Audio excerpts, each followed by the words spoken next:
ಎಲ್ಲರಿಗೂ ನಮಸ್ಕಾರ. ಇಲ್ಲಿಂದ ನಾನು ಯೂಟ್ಯೂಬ್ ಜರ್ನಿನ ಸ್ಟಾರ್ಟ್ ಮಾಡಬೇಕು ಅಂದ್ಕೊಂಡಿದ್ದೀನಿ. ದಯವಿಟ್ಟು ನಿಮ್ಮೆಲ್ಲರ ಸಹಕಾರ ನನಗೆ ಬೇಕು. ಮತ್ತು ಇಲ್ಲಿ ನಾನು ಪರಿಚಯ ಮಾಡ್ಕೊಳ್ಳೋಕೆ ಬಂದಿದ್ದೀನಿ. ಇದಕ್ಕೆ ಮುಂಚೆ ಈ ಚಾನಲಲ್ಲಿ ಫುಲ್ಲು ಒಂದಷ್ಟು ವೀಡಿಯೋಸನ್ನು ಅಪ್ಲೋಡ್ ಮಾಡಿದ್ದೀನಿ. ಮತ್ತು ನನಗಿಷ್ಟವಾಗಿರುವಂಥ ಶಾರ್ಟ್ಸನ್ನು ನಾನು ಅಪ್ಲೋಡ್ ಮಾಡ್ತಾ ಬರ್ತಾಯಿದ್ದೀನಿ. ಸೊ ಒಂದು ತಕ್ಕ ಮಟ್ಟಿಗೆ ರೀಚ್ ಆಗ್ತಾಯಿದ್ದೀನಿ ಅಂತ ಅಂದ್ಕೊಳ್ತೀನಿ. ಮತ್ತು ಇವಾಗಿಂದ ಮತ್ತೆ ನನ್ನ ಜರ್ನಿ ಸ್ಟಾರ್ಟ್ ಮಾಡಬೇಕು ಅಂದ್ಕೊಳ್ತಾ ಇದ್ದೀನಿ. ದಯವಿಟ್ಟು ಎಲ್ಲರೂ ನನಗೆ ಸಹಕರಿಸಿ. ಈಗಾಗಲೇ ನನ್ನ ಚಾನಲಲ್ಲಿ 400 ಚಿಲ್ಲರೆ ಸಬ್ಸ್ಕ್ರೈಬರ್ಸ್ ಇದ್ದಾರೆ.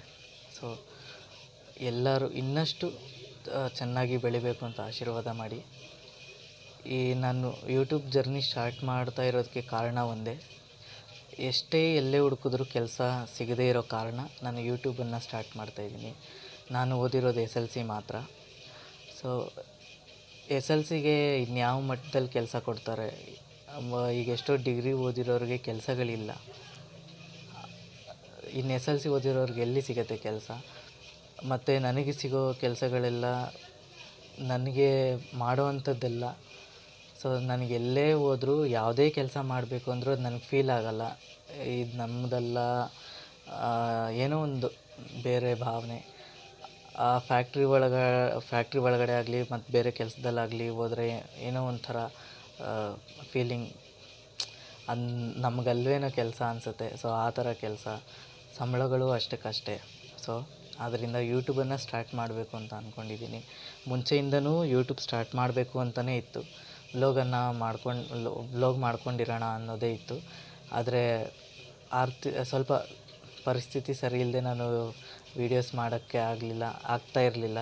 ಸೊ ಇವಾಗ ಸಣ್ಣ ವೀಡಿಯೋಗಳನ್ನ ಶಾರ್ಟ್ ವೀಡಿಯೋಸ್ನ ಅಪ್ಲೋಡ್ ಮಾಡ್ತಾಯಿದ್ದೆ. ಮೋಜಲ್ಲೂ ಕೂಡ ನಾನು ಜಾಯಿನ್ ಆಗಿದ್ದೀನಿ. ಮೋಜಲ್ಲೂ ಸಹ ನನ್ನ ಅಕೌಂಟ್ ಇದೆ, ಸೇಮ್ ಸಿದ್ದು ಅಫಿಷಿಯಲ್ಲೇ ಅದರಲ್ಲೂ ಇರೋದು. ಅಫಿಷಿಯಲ್ ಅಂತ ಇಡೋದಕ್ಕೆ ಒಂದೇ ಕಾರಣ, ನನ್ನ ಸ್ವಂತ ಚಾನಲ್. ಈಗ ಯಾರಿಗೇ ಆಗಲಿ ನಮಗೆ ನಾವೇ ಸೆಲೆಬ್ರಿಟಿ ಆಗಬೇಕು, ಬೇರೆ ಯಾರೂ ಮಾಡೋದ್ರಿಲ್ಲ. ಸೊ ಅದರಿಂದ ನಾನು ಸಿದ್ದು ಅನ್ನೋದು ನಾನೊಬ್ಬನೇ. ಎಷ್ಟೋ ಜನ ಸಿದ್ದು ವೀಡಿಯೋಸ್ ಇದೆ, ಸಿದ್ದು ಅಂತ ಹೆಸರಿಟ್ಕೊಂಡು ವೀಡಿಯೋ ಮಾಡಿದ್ದಾರೆ, ಅವರವರ ಹೆಸರಿಟ್ಕೊಂಡು. ಸೊ ನನ್ನ ಹೆಸರು ಸಿದ್ದು ಆಗಿರೋದ್ರಿಂದ ನಾನು ಅದು ಅಫಿಷಿಯಲಾಗಿ ಇಟ್ಕೊಂಡಿದ್ದೀನಿ ಅಷ್ಟೇ. ಸೊ ದಯವಿಟ್ಟು ನನ್ನನ್ನು ಬೆಳೆಯೋದಕ್ಕೆ ಒಂದು ಅವಕಾಶ ಮಾಡಿಕೊಡಿ. ನಾನಿಲ್ಲಿ ಪರಿಚಯ ಮಾಡ್ಕೊಳ್ಳೋಕೆ ಬಂದಿದ್ದೀನಿ. ನನ್ನ ಹೆಸರು ಸಿದ್ಧಾರ್ಥ್ ಅಂತ, ಸಿದ್ದು. ನಾನು ಮೂಲತಃ ಇರೋದು ಬೆಂಗಳೂರಲ್ಲೇ. ಸೊ ಇನ್ನು ಮುಂದೆ ಒಳ್ಳೊಳ್ಳೆ ವೀಡಿಯೋಗಳು ಮಾಡೋದಕ್ಕೆ ಅವಕಾಶ ಮಾಡಿಕೊಡಿ, ಆಶೀರ್ವಾದ ಮಾಡಿ ಅಂತ ಕೇಳ್ಕೊತೀನಿ. ಇದು ಇಂಟ್ರೊಡಕ್ಷನ್ ವೀಡಿಯೋನೂ ಆಗುತ್ತೆ. ಕೆಲವು ಟಿಪ್ಸನ್ನು ಹೇಳಬೇಕು ಅಂದ್ಕೊಂಡಿದ್ದೀನಿ. ಟಿಪ್ಸ್ ಯಾವುದು ಅಂದರೆ, ನನಗೆ ಗೊತ್ತಿರೋ ರೀತಿ ಪೂಜೆ ವಿಧಾನಗಳಾಗಿರ್ಬೋದು, ಅಥವಾ ಗಾರ್ಡನಿಂಗ್ ಟಿಪ್ಸ್ಗಳಾಗಿರ್ಬೋದು. ಮತ್ತು ನನ್ನ ಡೈಲಿ ವ್ಲಾಗ್ಸ್ ಕೂಡ ನಾನು ಅಂದರೆ ಒಂದು ಸಣ್ಣದಾಗಿ ಒಂದು 4ರಿಂದ 5 ನಿಮಿಷ, 10 ನಿಮಿಷ ಈ ರೀತಿಯಾಗಿ ಅಪ್ಲೋಡ್ ಮಾಡಬೇಕು ಅಂದ್ಕೊಂಡಿದ್ದೀನಿ. ಸೊ ನಿಮ್ಮಲ್ಲಿ ಕೆಲವರು ನನಗೆ ಟಿಪ್ಸನ್ನು ಕೊಟ್ಟರೆ ನಾನು ಮುಂದೆ ಬೆಳೆಯೋದಕ್ಕೆ ಸಾಧ್ಯ. ನೀವು ಕೊಡುವಂಥ ಟಿಪ್ಸನ್ನು ನಾನು ಅಳವಡಿಸ್ಕೊತೀನಿ. ಸೊ ಇರುವಂಥ ಟ್ರೈಪ್ಯಾಡು ಒಡೆದೋಗಿದೆ ನಂದು. ಆ ಟ್ರೈಪ್ಯಾಡ್ ಯೂಸ್ ಮಾಡ್ತಾಯಿಲ್ಲ. ಅದರಿಂದ ಏನೋ ಒಂದು ಸರ್ಕಸ್ ಮಾಡಿ ಹೇಗೋ ಇಟ್ಟು ವೀಡಿಯೋ ಮಾಡ್ತಾಯಿದ್ದೀನಿ. ಸೊ ಎಲ್ಲರೂ ನನಗೆ ಸಪೋರ್ಟ್ ಮಾಡಿ ಅಂತ ಕೇಳ್ಕೊತೀನಿ.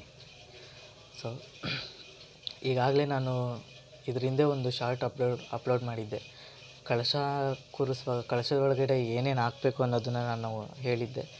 ಸೊ ಅದು ನಾನಾಗೆ ಕಲ್ತ್ಕೊಂಡಿರೋದು. ಅಂದರೆ ನಾನು ದೇವಸ್ಥಾನದಲ್ಲಿ ಸ್ವಲ್ಪ ಕೆಲಸ ಮಾಡ್ತಾಯಿದ್ದೆ, ದೇವಸ್ಥಾನದಲ್ಲಿ ಹೋಗಿದ್ದೆ. ದೇವಸ್ಥಾನದಲ್ಲಿ ಅಷ್ಟು ದಿವಸ ಇದ್ದೆ. ಅಂದರೆ ದೇವಸ್ಥಾನ ಅಂದರೆ ನಾನು ಹುಟ್ಟಿದಾಗಿಂದ ಬೆಳೆದಿರುವಂಥದ್ದು ಇಲ್ಲೇ ನಮ್ಮ ಏರಿಯಾದಲ್ಲೇ ಒಂದು ಗಣಪತಿ ದೇವಸ್ಥಾನ ಇದೆ.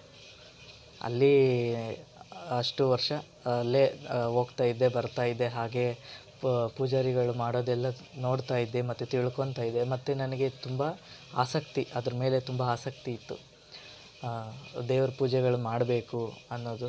ಸೊ ಆಮೇಲೆ ಈಗ ಕ್ರಮೇಣ ಕಡಿಮೆ ಆಗಿದೆ ಅದು. ಸೊ ಆವಾಗ ತಿಳ್ಕೊಂಡಿರುವಂಥದ್ದು, ಕಳಶದಲ್ಲಿ ಏನೂ ಹಾಕೋದಿಲ್ಲ.